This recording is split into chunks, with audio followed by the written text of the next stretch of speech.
Welcome, everyone. As we go into the breath sensing mode, when I say go into the breath sensing mode, what does that mean? That means we are observing it. We are creating an observer status. Every breath, what a police song is, every breath that I make, every breath that I take, every move that I make, I'm watching you. And that's what it is, being a watch person, watchman or watchwoman or watch person. And the watch has two meanings. Watching means you're seeing it, and watch also means time. We measure time with a watch. So it's funny how it works. But this is a person who now observes breath as a handle. What do you want to achieve with the breath? The breath continues to happen when you're asleep also. And it is an automatic given that it continues throughout life. But when you become conscious breath, I have a group on conscious breath on Facebook as well. We say consciousness of breath. Now we want to increase first the sensations. We sense the world through five senses. So you can focus on the senses first. We'll go to the other parts later on. We've already been doing it. Go on the movement, go on the other aspects of breath. How can breath be applied? But this part is called the breath sensing. And we have already covered some of the senses before, like, for example, the smell, how we smell, how we taste, how we see. We have done that. And some of aspect of hearing. Today we'll do a little bit about touch. And this section has to do with the how we get in touch with the touch. Touch by itself has as a sensation develops from the skin and its appendages like epidermis and whatever the deeper layers are there. They all develop from something called epidermis. They all come from the ectoderm. Ectoderm is the outer layer, the three layers that we have talked about. The ectoderm is outer derm, mesoderm, and the endoderm. This is when the baby develops. The ectoderm is the outside layer. The outside layer develops two things. This is just a review again. It develops two things. One is the skin and all the content of the skin, complete skin. And the second it develops is neural tube. Neural tube is all the brain and the nervous system, entire spinal cord, nervous system. These are all developed from ectoderm. So imagine, and then all the senses. We also talked about the nose developing from nose lining developing from ectoderm, the ear lining developing from ectoderm. We talked about the tongue, most of the tongue, 2/3 of the tongue, and majority of tongue developing from ectoderm. So taste comes in. And then the eye is the lens and the retina, the two important organs, one that lets the light in, and once the retina is the screen that actually sees things and forms images. These are all from ectoderm. So that's why the God and whosoever created the body intended for us to be careful and analyze our environment first, be safe, understand the danger. But beyond the safety, there was a lot more. So the baby starts feeling the touch when about three, about 6 to 8 weeks, about that old. It's not really up in the belly of the mother yet. The belly of the mother about 3 months or so. 3 months and 4 months is when the uterus rises a little bit higher. But when somebody touches the belly, the mother can touch the belly on the dad or somebody, then the baby starts feeling it. That's early. And so touch develops very early. How about heat? There are four fibers that are important in the skin. One is a touch sensation. Second is a pressure. Third is heat and cold. And the fourth is pain. So there are four. And of course, the last one is called position sense. Position sense also comes from that skin area. So 5 of them. 5 things come out of that. In that, let's go through the science of it.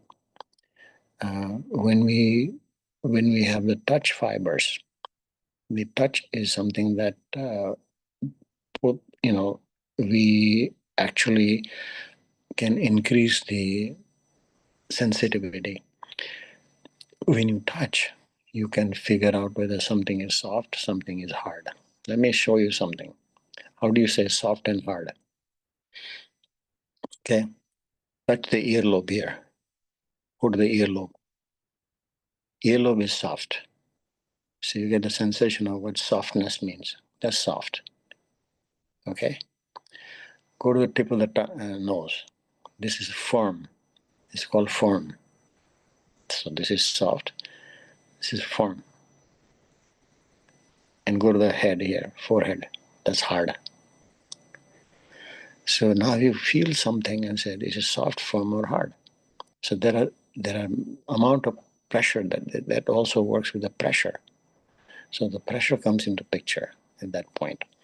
The pressure points that are pressure receptors that come into picture when you touch something very hard or something like that. And so, but sensation comes from that. Your awareness is there. So when you breathe in and out, you're able to tell a few things. I used to teach breath practice during surgery. A little bit of breathing and say just stop and inhale a little bit and feel that inside the belly. For example, I'm feeling some organ or something, liver or whatever. The doctors used to learn, the surgical resident. So that's touch. Now the next part that we talk about is the heat and cold. Heat and cold also has a similar fibers that carry the sensation, and there are some parts of the body that carry the heat and cold better. Back of the hand, for example. When we do fever,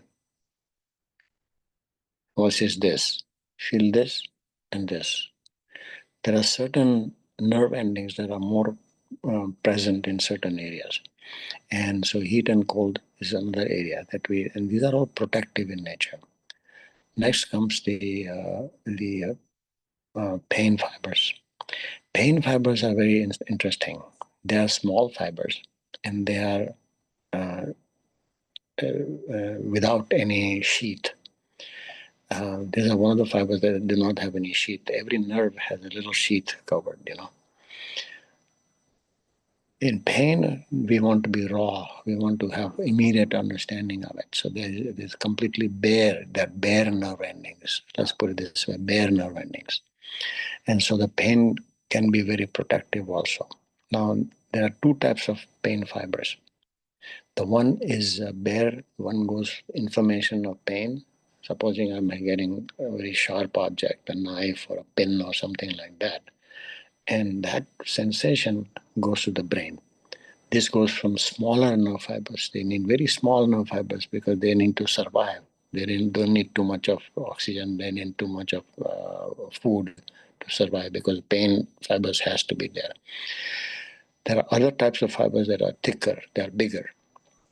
And they do 2 things. There are 2 types. One is that takes the messages up into the brain and also brings it back. In 2 ways they work. They block it also. They block the pain. So now what happens is whenever we have pain, supposing you have pain in one area, okay, there's pain in one area, and then you rub that a little bit. Massage works in the way that it stimulates the bigger fibers. And when you stimulate the bigger fibers also block. They also block the pain. So massage works in a way that it works the bigger fibers and it blocks the pain. So massage works that way. And also other things, of course, it can bring circulation, it can bring lymphatics and all that. Massage works different ways. But from the pain perspective, from the messages going to the brain and coming back, 2 fibers are important. Pain also is another way it works because we have distraction. Supposing you have pain in one area, and your mind is elsewhere, somewhere else. Think about something else. What happens is the total number of messages that are going to the brain from the area that is hurting me to the mind that is focused on something else, my task that I have to do or something else that I have to do. I forget about this. It's just a number of messages that the brain receives. So we are constructed in such a way that this is all sensing. How do you sense our situation? Another area is called antidromic. It's the reverse impulses that we call. And so supposing I have pain here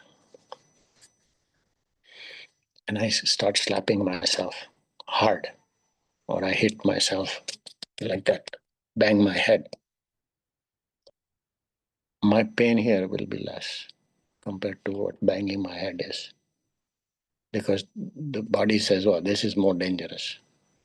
But I'm controlling my banging my head so I don't get hurt. But you get an idea of what I'm saying. So you can control the, it's called pain gate of the pain, how many pain sensations you are transferring to the brain, messages. So pain gate, you can handle the gate.